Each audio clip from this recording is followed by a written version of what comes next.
Bonjour à tous et à chacun. Nous sommes le deuxième dimanche de Pâques et nous arrivons en ce deuxième dimanche au village d'Élèves et Toumeirag, devant l'église Saint-Pierre d'Élèves, dont les cloches sonnent. Et cette belle grosse cloche que l'on voit facilement en traversant ce village, 1,5 tonne tout de même, elle fête la résurrection. Oui, nous sommes dans ce village avant de monter sur la colline de Toumeirag pour recevoir la parole de Dieu, la parole de l'Évangile, et le faire d'une façon écuménique. En effet, cette église Saint-Pierre a été protestante jusqu'à la fin du 19e siècle, que soit construit un temple. Et puis sur le haut de la colline, il y a un cimetière très ancien, un cimetière protestant, où reposent plusieurs membres de familles connues, Broca ou même la famille Reclus, les familles foyennes. Et donc, nous sommes ici, dans ce village, dans un esprit de Pâques chrétienne, réunis avec tous les chrétiens de nos paroisses en pays foyen. Et c'est la joie, cette joie que nous chantons.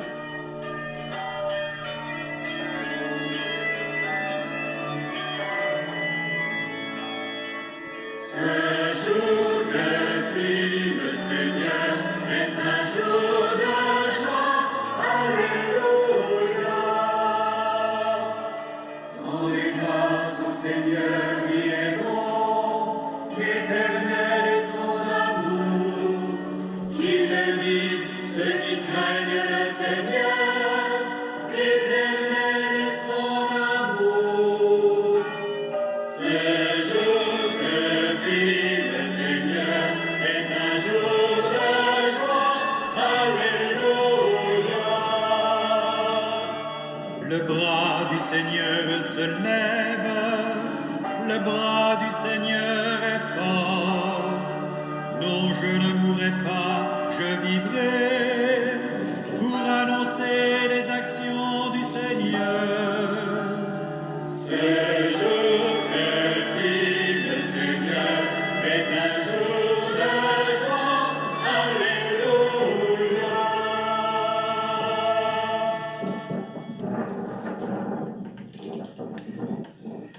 Évangile de Jésus-Christ selon saint Jean, au chapitre 20e. C'était après la mort de Jésus. Le soir venu, en ce premier jour de la semaine, alors que les portes du lieu où se trouvaient les disciples étaient verrouillées par crainte des Juifs, Jésus vint et il était là, au milieu d'eux. Il leur dit : « La paix soit avec vous. » Après cette parole, il leur montra ses mains et son côté, et les disciples furent remplis de joie en voyant le Seigneur. Jésus leur dit de nouveau : « La paix soit avec vous. De même que le Père m'a envoyé, moi aussi je vous envoie. » Ayant ainsi parlé, il souffla sur eux et leur dit : « Recevez l'Esprit Saint.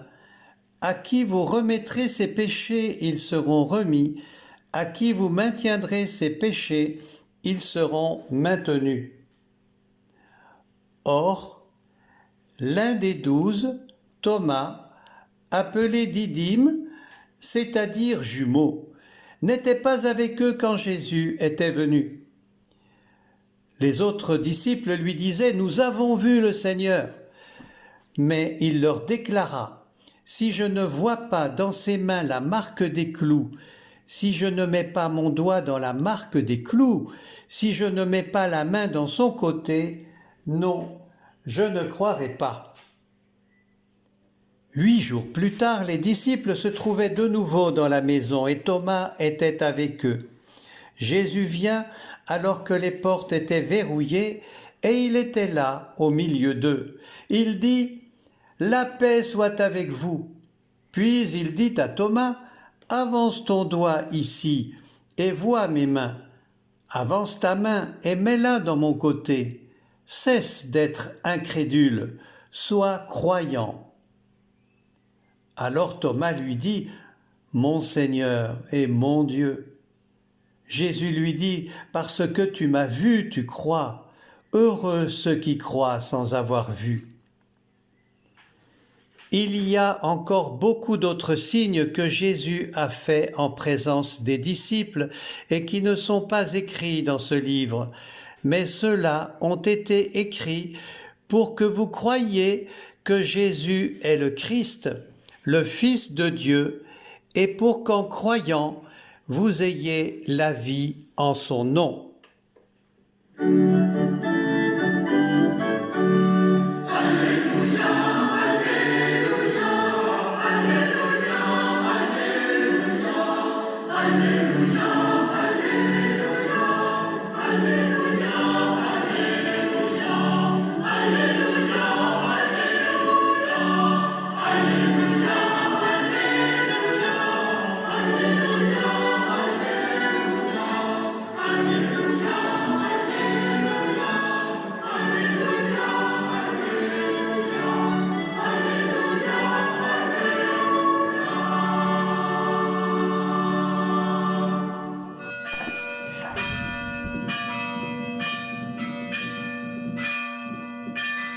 Et nous voilà sur la colline de Toumeirag, au très beau panorama. Au pied de la petite église ancienne, Notre-Dame de Toumeirag, un sanctuaire dédié à la Vierge Marie, un petit pèlerinage qui a lieu le samedi soir, le plus proche du 8 septembre, la nativité de la Vierge Marie. Et là, nous avons rendez-vous avec des personnes, avec Saint Jacques, un magnifique vitrail plein de lumière qui tient son bâton et nous emmène vers Compostelle, bien sûr. Et puis Marie-Madeleine, une statue un peu hiératique, certes, mais belle statue vernissée. Elle tient dans ses mains un flacon de parfum. Marie-Madeleine est celle qui avait couru vers les apôtres pour annoncer la résurrection. Elle avait précédemment versé ce parfum sur les pieds de Jésus. Elle avait essuyé ses pieds avec ses cheveux. Marie-Madeleine, elle aimait Jésus. Et la voilà, qui nous montre justement un très beau tableau. Juste à côté d'elle, un tableau de l'école de Rubens. On dit même que le peintre y a mis sa patte lui-même. Pour la petite histoire, ce tableau a été donné par la baronne de Gargan, la belle-mère du maréchal Leclerc, qui habitait le château d'Évergne, que l'on aperçoit depuis la porte de l'église.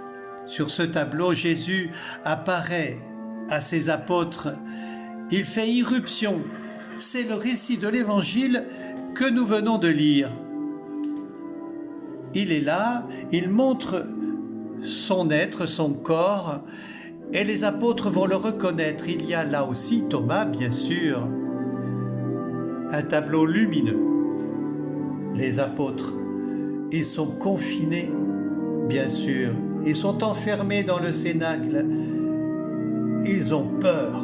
Et Jésus va faire irruption, il va passer les murs, les serrures, et leur apporter la paix.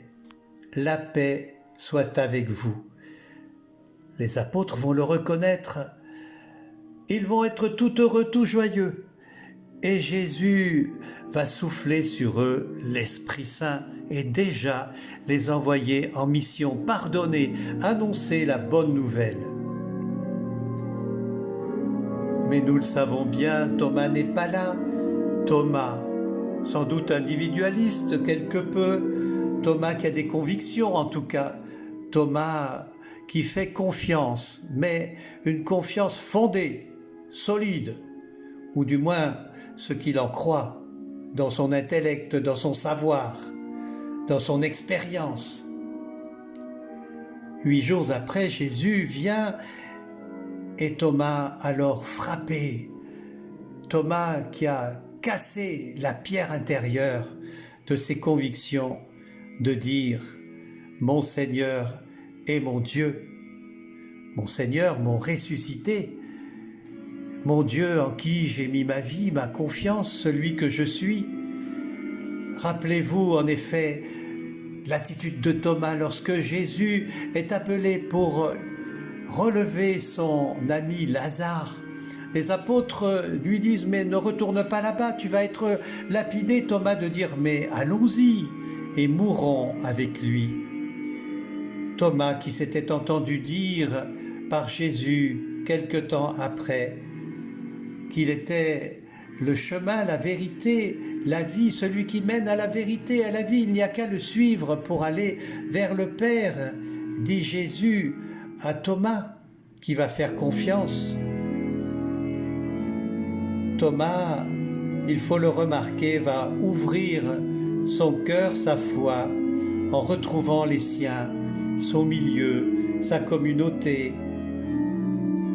Finalement, on dirait aujourd'hui, en retrouvant l'Église, son Église, le lieu de la foi, le lieu du grandissement de la foi dans l'Esprit Saint. Finalement, il va être envoyé avec les autres. Et puis voilà, finalement, on pourrait aussi arrêter la méditation de l'Évangile ici. Mais je suis tenté de dire la question qui nous revient dans ces jours dans les médias. Et après, le déconfinement, qu'en fait-il ? Qu'en font-ils ? Parce que finalement, aussi, lorsque l'on va au chapitre suivant, on les retrouve. Ils sont à leurs affaires, leur travail, tout a repris comme avant. Pierre dit aux apôtres, allez, on va à la pêche, vous venez, qui m'accompagne ? Ils seront 7 sur le bateau. Pierre, bien sûr, Nathanaël, Jacques et Jean, les fils de Zébédée, Thomas, évidemment, le didyme, le jumeau, celui qui nous ressemble, ou à qui on ressemble, et puis 2 autres. Ils sont partis, on recommence, et il faudra l'irruption de l'Esprit dans la Pentecôte pour que tous partent, chacun répondant à son appel. Et Thomas, lui, on dit qu'il est allé jusqu'en Inde. J'ai pu le vérifier en allant justement dans le sud de l'Inde, sur la côte Malabar. C'est là qu'il avait accosté et prêché l'Évangile et donné sa vie jusqu'au sang. J'ai rencontré des chrétiens là-bas qui se revendiquent de saint Thomas. Ils s'appellent chrétiens de saint Thomas, tout simplement. Il a donné sa vie jusqu'au bout. Il est allé au-delà de ce qu'il pouvait imaginer lui-même, dans une foi intellectuelle, une foi acquise. Il a donné dans sa vie, par l'action, il a donné la vérité de sa foi.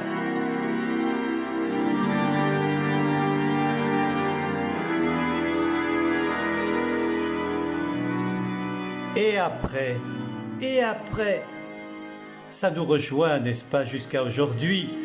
La crise du virus est une crise mondiale. Il y a une réponse mondiale à donner, la réponse de l'homme, où qu'il soit, qui qu'il soit, chacun, et en communauté, en famille, en région, en nation, et pour l'économie, et pour la politique, et la vie relationnelle, et la vie de la foi, bien sûr.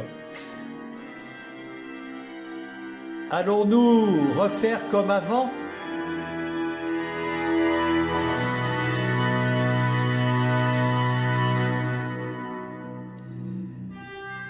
Eh bien, c'est une réponse que chacune d'entre nous dans le confinement actuel peut déjà balbutier, apporter, creuser en tout cas, pour qu'elle soit nouvelle dans la vie de tous les jours et au sein de nos communautés. J'ai trouvé un signe, un petit symbole qui va éclairer les deux, la vie quotidienne et la vie chrétienne. Figurez-vous qu'en revenant de fermer l'église, l'autre soir, l'église de Sainte-Foy, au croisement, au cœur, on va dire, de la petite ville que j'habite, il y a une poubelle avec toutes sortes de dépôts, de matériel, entre autres, mais un sac transparent rempli de pain. Oh, je ne veux incriminer personne, ni rouspéter, ni faire de la morale, bien sûr, mais prendre ceci comme un signe, comme un symbole. Que sera notre après ? La première lecture du jour tiré du livre des Actes des Apôtres, nous dit que les chrétiens, les premiers chrétiens étaient fidèles à l'enseignement des apôtres, ça d'accord. À la communion fraternelle, ça d'accord. À la prière, oh bien sûr, mais aussi à la fraction du pain. Qu'est-ce à dire? Qu'est-ce que c'est que cette fraction du pain? Et nous dit même l'Écriture, une fraction du pain qui se fait à la maison. Alors bien sûr, théologiquement, il faudrait soutenir quelques discussions, mais dans la simplicité des jours, ce pain partagé ne représente-t-il pas le fruit de la terre, du travail des hommes? Quel est notre investissement déjà dans la vie? Quel sera-t-il plus tard? Comment la donnerons-nous? Comment la donnerons-nous surtout dans une vraie relation, une vraie foi? Une foi qui répond avec le cœur, avec l'amour, comme Thomas a su répondre, bien sûr. Alors, je voudrais revenir, pour terminer, sur le livre que j'ai conseillé de lire et que je me conseille de continuer à lire. Nous ne savons plus croire, de Camille Riquier. Explorer cet acte de croire, où l'auteur nous dit qu'on peut bien avoir une foi raisonnée, une foi dure parfois, une foi de conviction, mais qu'il s'agit de donner son être. Nous ne reviendrons pas, dit-il, à la foi par une foi forcenée, obstinée, mais par une remise en question de la foi elle-même. Si nous ne savons plus croire, il demeure dans notre mémoire le témoignage de ceux qui ont cru, comme Thomas au milieu des autres. Par ce fil si ténu soit-il, nous tenons alors encore à la foi. Il y a plus dans l'acte de croire que dans l'acte de savoir intellectuel, car croire engage toute la personne. Le cœur, l'intellect, la volonté, l'affect. Croire amène à l'action, alors que l'on peut savoir de manière détachée en restant spectateur. Oui, prenons quelques instants avant la méditation de Joseph pour recueillir en nous-mêmes, adhérer à la réponse de Thomas. Mon Seigneur et mon Dieu. Et Jésus de dire, parce que tu m'as vu, tu crois. Heureux ceux qui croient sans avoir vu.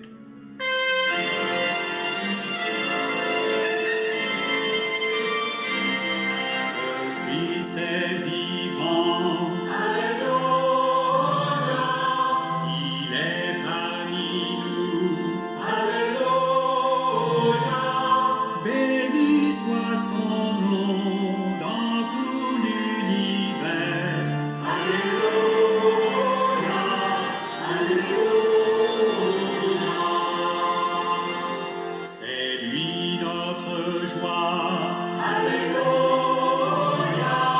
C'est lui notre espoir. Alléluia.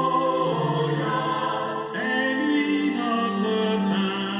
C'est lui notre vie.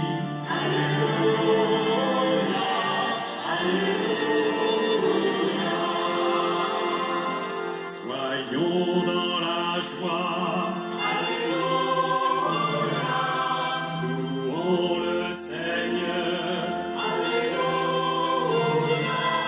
Il nous a aimés. Il nous a sauvés.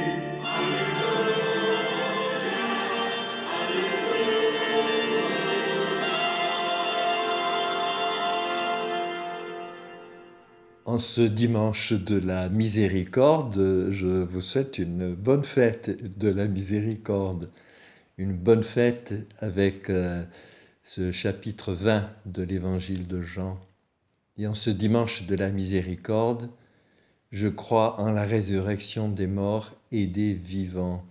Les vivants qui pardonnent sont les thérapeutes de l'humanité. Ne pas pardonner, c'est vouloir que le péché soit retenu. Plus que cela, c'est retenir l'autre dans son péché. Et ceux qui sont pardonnés sont les témoins non seulement de la miséricorde, mais ils sont témoins de la résurrection. Ils sont déjà passés de la mort à la vie. Le Christ, qui est notre paix, qui est le visage, l'unique visage de la miséricorde du Père, lui qui est notre véritable libération, saisit nos poids de mort et de peur dans un élan de vie. Lui qui dégage dans nos griefs amassés et ressassés, nos amertumes accumulées, un espace pour accueillir la vie. Il prend dans son corps crucifié les haines gardées, les colères entretenues contre les autres et contre soi, parfois contre Dieu aussi. Et il offre là la vie comme salut, le salut comme vie. La finale de ce chapitre 20 de Jean nous dit que pour que vous croyiez que Jésus est le Christ, le Fils de Dieu, et pour qu'en croyant, vous ayez la vie en son nom. Croyant, vous l'êtes. Et donc, vous avez la vie en son nom. Je dirais même plus, vous êtes la vie. Parce qu'avoir la vie selon l'Écriture, ce n'est pas seulement le résultat d'une démonstration réfutant les doutes. Nous ne pouvons pas y croire comme ça, avec des preuves. D'ailleurs, la résurrection n'a pas besoin de preuves. La résurrection, c'est une épreuve. Avoir la vie, c'est être visité au cœur même de ce que nous avons de plus fermé. Et avec Jésus, ça s'ouvre au milieu. Les disciples se tiennent dans une maison qui sent le confinement et la peur. Une peur tenace puisque 8 jours après la première visite du Christ, les portes sont toujours verrouillées. Jésus n'ouvre pas les portes et les fenêtres pour aérer cette pièce. Vous imaginez 12 hommes enfermés dans une même pièce, que ça doit sentir. Jésus ne les réprimande pas non plus en les invitant à quitter ce lieu. Avec Jésus, ça s'ouvre de l'intérieur. Ça s'ouvre par le milieu, au centre. Il nous recentre. Confinés ou pas confinés, il nous recentre. Avoir la vie, et pas simplement de la religion, des rites, des convictions, c'est être visité par la parole qui dit la paix soit avec vous. C'est être visité par l'Esprit Saint, être dans le souffle de Jésus. Il souffla sur eux. Quand Jésus donne l'Esprit Saint, il ne donne pas quelque chose qui serait un objet extérieur. Il souffle, c'est son souffle. C'est accepter ce mouvement du souffle qui fait naître l'Église. Et comme dans toute respiration, c'est accepter la libre circulation entre le dehors et le dedans. L'extérieur s'intériorise, l'intérieur nous fait entendre que nous sommes comme le Christ, des envoyés.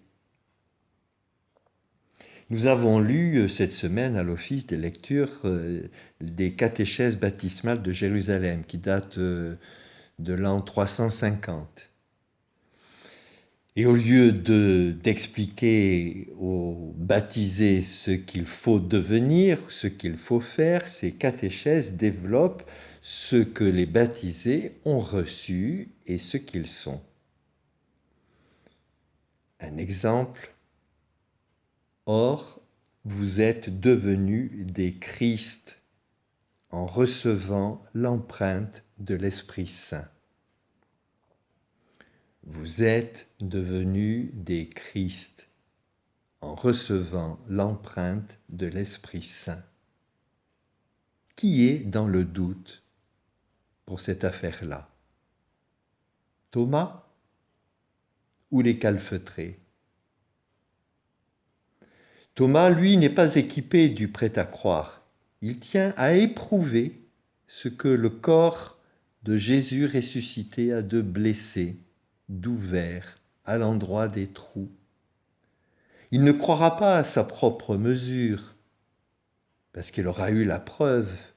D'ailleurs, l'Évangile ne dit pas qu'il a touché. Il croira à la mesure du Seigneur. Il le reconnaît à sa voix, et en tout cas, c'est lui, le Seigneur, qui se donne à voir. Et ça perce les apparences, ça perce les idées d'un Dieu sans blessure. Heureux ceux qui croient sans avoir vu, heureux parce qu'ils verront vraiment l'invisible. Et déjà, Thomas en fait l'expérience, déjà, il voit mieux. Dans le livre des Actes des Apôtres que nous avons reçu en première lecture, nous apprenons que chaque jour, d'un même cœur, ils fréquentaient assidûment le temple, ils rompaient le pain dans les maisons, ils prenaient leur repas avec allégresse et simplicité de cœur. Ils louaient Dieu et avaient la faveur du peuple tout entier. Que votre communion ne soit pas que spirituelle, puisque nous ne pouvons pas fréquenter actuellement le temple. Mais que notre communion, si elle est spirituelle, c'est-à-dire dans le souffle, dans l'Esprit Saint, que cette communion nous inspire notre façon de rompre le pain dans nos maisons, qu'elle nous donne de goûter l'allégresse et la simplicité de cœur qui sont déjà en nous, puisque le Seigneur nous les a donnés.